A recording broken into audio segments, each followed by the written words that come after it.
Shoutout nga pala kay Miguel Santos bumili ng sapatos at maraming salamat sa iyo kaibigan. Ngayon alam na at naging malinaw na ang lahat kung bakit hindi isinuko ng Warriors si Brandon Podziemski noon sa trade para kay Lauri Markkanen. Golden State versus Rockets Game 4. Siguradong walang nakakapansin nito sa laro. Ngunit bago ang lahat, kung gusto nyo ng pangmatagalang basketball shoes, New Curry 12, mabibili lamang sa halagang $2,599. I-click lamang ang link sa comment section. Napakahusay ni Jimmy Butler para sa Golden State Warriors na madaling makalimutang hindi siya ang unang pinili ng koponan para sa kanilang superstar acquisition. Hindi natin tinutukoy ang sabay na paghabol nila kay Kevin Durant. Balikan natin ang mga pangyayari noong tag-init. Kakakatanggal lang ng Warriors sa kamay ng Sacramento Kings sa pang-siyam laban sa pang-10 sa play-in game. Determinado silang magsimula ng 2024-25 season na may kasamang bagong bituin, at bagamat nabigo sila sa pagkuha kay Paul George, ginugol nila ang halos buong off-season sa pagsubok na makuha si Lauri Markkanen mula sa Utah Jazz. Hindi malinaw kung ano talaga ang inalok ng Warriors bago muling kinontrata at pinalawig ng Jazz si Markkanen. Dahil si Danny Ainge ang kausap dito, ligtas sabihing maraming first round picks ang nakalatag. Ngunit isa sa mga naging balakid sa negosasyon ay isang promising rookie na noong panahong iyon ay nagsimula pa lang sa 28 laro. Ayon sa ulat, gusto ng Jazz si Brandon Podziemski. Ngunit ang Warriors na tinitingnan si Podziemski bilang isang future all-star at binibigyan ng malaking halaga ang kanyang murang rookie scale contract ay nagdesisyong huwag siyang ipagpalit. Pinalawig ni Markkanen ang kanyang kontrata. Walang nangyaring deal. I-fast forward natin ng ilang buwan, ang Warriors ay may record mas mababa sa .500 sa panahon ng trade deadline. Tila desperado silang makakuha ng kahit anong all-star. Samantala, si Podziemski ay hirap na hirap sa unang ilang buwan ng season. Sa puntong iyon, makatarungang questionin kung tama ba ang desisyon ng Golden State na hindi ituloy ang trade para kay Markkanen. Alam na natin kung paano nauwi ang lahat. Nakuha ng Warriors si Butler sa murang halaga, nakabawi si Podziemski, at noong Martes, nanalo sila ng isang napakahalagang Game 4 laban sa Houston Rockets kung saan nagsanib puwersa sila para maka-score ng 53 sa 109 points for Golden State sa isang laro na hindi pumasok ang mga shooting ni Stephen Curry. Leading na ngayon ang Warriors sa serye 3-1, kung saan isang bahagyang mas mahinang laro mula sa kahit sino sa kanila ay maaaring naging dahilan para maitabla ang serye at maibigay sa Houston ang home court advantage. Ngayon, hindi natin masasabing tiyak kung ano sana ang magiging epekto ni Markkanen sa Warriors. Hindi rin natin mapapangakuan na hindi pa rin nila hahabulin si Butler kahit pa nakuha nila si Markkanen. Bagamat dahil sa sobrang taas ng hinihingi ng Utah, maaaring hindi na ito itinuloy ng Warriors bilang isang makatuwirang hakbang. Sa pinakamababa, ang edad ni Markkanen at ang laki ng kanyang kontrata ay mas magastos para sa Warriors kumpara kay Butler. At kung isinama si Podziemski sa deal, mawawala sa Golden State ang isang manlalarong naging napakahalaga sa kanilang agarang tagumpay. Bagamat mas bata si Markkanen na maaaring maging mahalaga sa hinaharap, hindi siya kasing husay ni Butler sa depensa at hindi rin siya makakalikha ng pressure sa rim o makakakuha ng free throws na kagaya ng ginagawa ni Butler gabi-gabi. Kung naituloy nila ang deal para kay Markkanen, malamang na mas mahina ang Warriors ngayon at baka mas kaunti pa silang kabataan at draft assets para sa hinaharap. Sapat ang naging pasensya ng Warriors upang maihanda ang kanilang sarili para sa isang mukhang napakagandang takbo sa playoffs.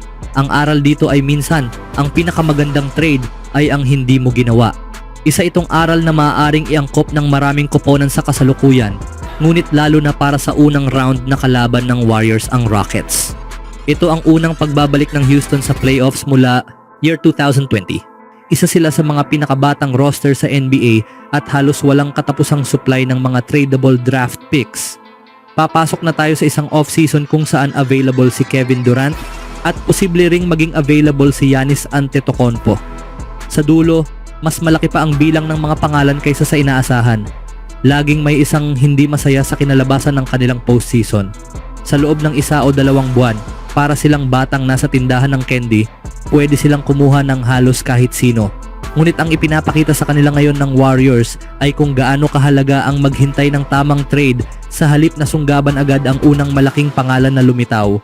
Oo, magulo ang half-court offense nila sa seryeng ito, pero hindi ibig sabihin nito na kailangan nilang gumastos ng malaki para makuha ang isang halos 37 taong gulang ng si Durant. Ito ang unang pagdanas ng batang roster na ito sa matinding hamon ng playoffs. ni hindi pa nila alam ng buo kung anong meron sila. Pero may ideya na sila. Iwas sila sa malalaking trade ngayong season dahil sa tiwala nila sa kasalukuyang grupo at sa kagustuhan nilang makita kung paano ito haharap sa isang sitwasyong gaya nito. Buo ang paniniwala ng Warriors kay Podziemski kaya tiniis nila ang mga hirap sa simula. Iyon ang nagpanalo sa kanila sa Game 4 nitong Martes at maaaring yun din ang magpanalo sa kanila ng serye. Sana'y sapat ang tibay ng loob ng Rockets upang magkaroon din ng parehong pananalig sa kanilang mga kabataan. Ang mga pagkatalo gaya nito ay kayang yumanig sa kahit pinakamalakas na front office. Ngunit kung gusto ng Rockets na makipagsabayan sa Warriors sa hinaharap, ang una nilang hakbang ay dapat manggaya sa disiplina na nagdala sa Warriors sa kinaroroonan nila ngayon.